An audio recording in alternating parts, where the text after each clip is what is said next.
that we have a very bold and vibrant president in Joe Biden. But a majority of Americans, a majority of Democrats, according to our new poll, say they don't want President Biden to run again. What do you say to them?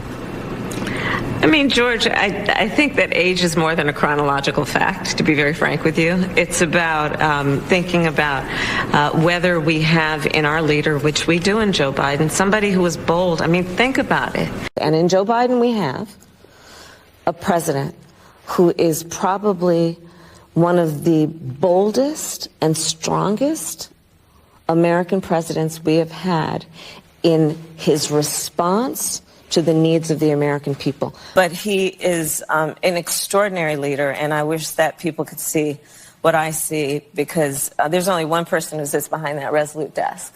You're 58 now. If you win a second term, as you and the president are running to do, he would be 86 at the end of it. The Wall Street Journal had a poll showing 2/3 of Democrats say Joe Biden is too old to run again. Are you prepared to be commander-in-chief? Yes, I am, if necessary. But Joe Biden is going to be fine. And let me tell you something. I work with Joe Biden every day. The work that under Joe Biden's leadership our administration has accomplished is transformative. Two very prominent Washington Post articles today talking about President Biden's age, and that's a big concern among the young voters. And in growing poll numbers, that's a big concern. Are people right to be concerned about his age at this point? Well, let me just say this. When I talk to these young voters, what they want is a leader who is in touch with the problems of today and has a vision for what we can do today and in the future to deal with it.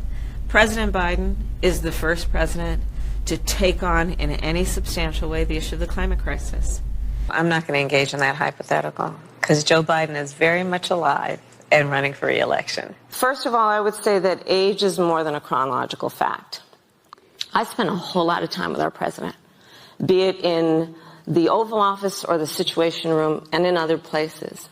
And I can tell you, as I just mentioned, not only is he absolutely authoritative in rooms around the globe, but in the Oval Office, meeting with members of Congress, meeting with leaders in industry, meeting with community leaders, I will tell you that he is in front of, often, everyone in the room in terms of thinking about how we can resolve issues, negotiate in a way that is about concession where necessary, but for the sake of accomplishment and actual work. Let me ask you in a more complicated way. I think there's a lot of people would say she can't say anything else. She couldn't tell if there was a problem. I'm not lying. If there I'm telling you a fact. But if there ever is a problem, yeah. Do you think that you could go tell the American public? Do you think in your role that you're in a position to do that? Of course, if necessary, but there's no need for that. There is a political argument that is being made that is not based on substance.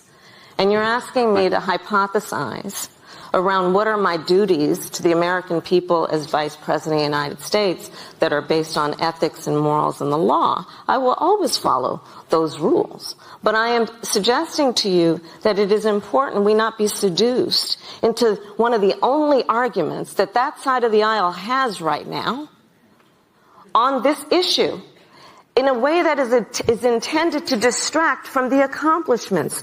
You obviously can't change the president's age. So what is your plan to try and change this perception? How do you do that? I'll tell you the reality of it is, and I spent a lot of time with President Biden, be it in the Oval Office, in the Situation Room, and other places. He is extraordinarily smart. He has the ability to see around the corner in terms of what might be the challenges we face as a nation or globally. Why is Biden getting the bad rap and not Trump? I don't get it. Well, first of all, let me just address the issue directly, because I spend a lot of time with our president, be it in the Oval Office, the Situation Room, you name it. We have a president in Joe Biden who is forward-thinking in a way that we've not seen in a long time. I want to get to the heart of what I think you're raising, which you've said is his age. So let's talk about that.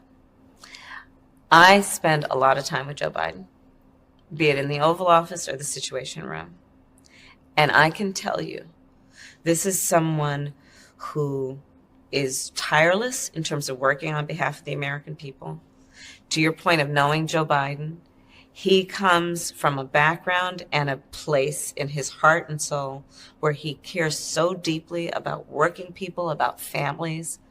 So the way that the president's demeanor in that report was characterized could not be more wrong on the facts and clearly politically motivated. What do you say to those concerns, specifically if he had to pass the powers to you for 1 second, 1 minute, heaven forbid, and I ask with all due respect, but, are you capable, are you ready to step into the role and do whatever the country would need? I'm absolutely ready. But thank God our president is in good shape, in good health, and is ready to lead in our second term. We also asked about Republican criticism of her readiness for the job. Listen, as it relates to me, I'm ready if necessary, but it's not going to be necessary. Now I want to hand it over to the president of Ukraine, who has as much courage as he has determination. Ladies and gentlemen, President Putin. President Putin. He's going to beat President Putin. President Zelensky. I'm so focused on beating Putin, we got to worry about it. Anyway, Mr. President. I'm better. You are a hell of a lot better. What do the states of the storm zone need, Mr. President? Okay? What do the states of the storm zone, what do they need after what you saw today? Oh, in the storm zone? Yes, sir. I'm wondering what storm you're talking about. They're getting everything they need. And they're very happy across the board. By the way, this is my little sister, Valerie, and I'm Jill's husband. Oh, no, you switched on me. This is my wife. This is my sister. They switched on me. Does the president have the stamina, physically and mentally, do you think, to continue on even after 2024? Don, you're asking me this question. Oh my gosh, he's the president of the United States. I can't even keep up with him.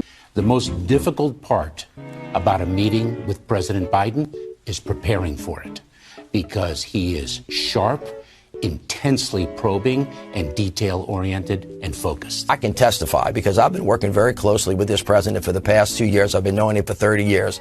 And I'm telling you, this guy's tough. He's smart. He's on his game. Joe Biden has vision. He has knowledge. He has a strategic thinker. The president is focused. He's detail-oriented. He's always thinking about the big picture. He is engaging. He is capable. He has an incredible record as president. And I'm often with him on foreign trips. He's at the top of his game. So he has a vision. He has knowledge. He has judgment. He has a strategic thinking. I met with the president, 5 or 6 weeks ago, and he seemed fine to me. I have complete confidence in the president. I have watched him expertly guide meetings of staff and cabinet members. I could not have more confidence in the president. I would just tell you that I meet frequently with the president, and every single time I meet with him, he is just fine. But he is, again, knowledgeable, wise. Incredibly sharp, incredibly probing, incredible command of the details. He is sharp. He is on top of things. There is nothing to these challenges, these suggestions that somehow he's not sharp and he's not capable. We see Joe Biden up close. We know how attuned he is to the issue. And you're going to see how smart he is and the experience he has. I say his age is an asset. Aha! He's wise. Yes, he's wise. He has wisdom. He has experience. And his experience, because of his age and his wisdom, has been invaluable to this country. A lot of countries, people who've been in office a longer period of time are praised for their wisdom. I have seen a lot of 72-year-olds not as capable as this 80-year-old. It is hard for us to keep up with this president. His mental acuity is great. It's fine. It's as good as it's been over the years. He's fine. All this right-wing propaganda that his mental acuity has declined is wrong. And this kind of sense that he's not ready for this job is just a bucket of BS that's so deep, your boots will get stuck in.